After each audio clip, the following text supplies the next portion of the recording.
Teams and classes can be a bit confusing in Fortnite Creative, especially when dealing with a big map. Today, we're going to learn the differences between teams and classes and how each of them works. Did you know there's a really important difference between teams and classes? And if you place a specific device on your island, it can actually override the settings you've already set up in the island settings. Which one is more important? I'll reveal that in just a bit. But first, we need to talk about how teams and classes work.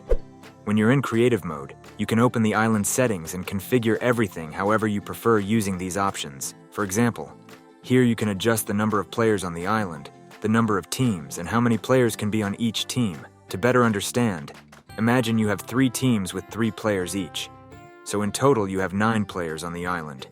And as I said, you can set this up in the island settings by following this logic to avoid any matchmaking issues. We also have team settings and class settings here. If you set a default class identifier, all players will be assigned that class.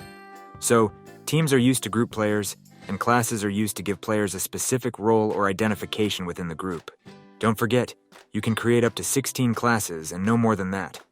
In Fortnite Creative, you've got this device that can configure teams, but if the option is set to all, then all teams will follow this device. If you set it to Team 1, then only Team 1 will follow this device. Now, with this default class identifier option, you can decide whether all players on Team 1 will belong to a specific class or not. You can also choose custom settings for the team that this device is configured for. Using the Class Designer device, you can set custom settings for Class 1. So for the class identifier, you set it to Class 1, and now you can choose what players in Class 1 will have that's different from other classes. You can even drop weapons, items, or consumables in this device, so that players in this class receive those items. And now, I'm going to create Class 2. While I do that, don't forget to drop a like and subscribe to the channel. It really helps me out since I'm just starting my channel, and every player that started on Team 1 will have Class 1 set as default.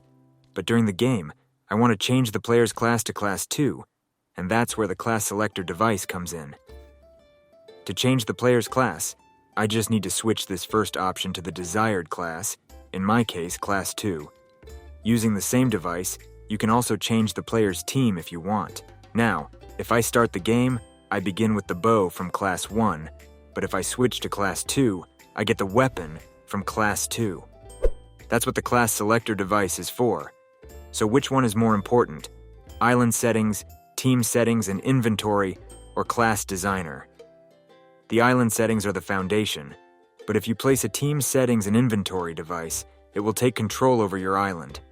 But if you add a class designer device, the entire island will follow that first. You can also set some device options to don't override if needed. So, those are the differences between teams and classes.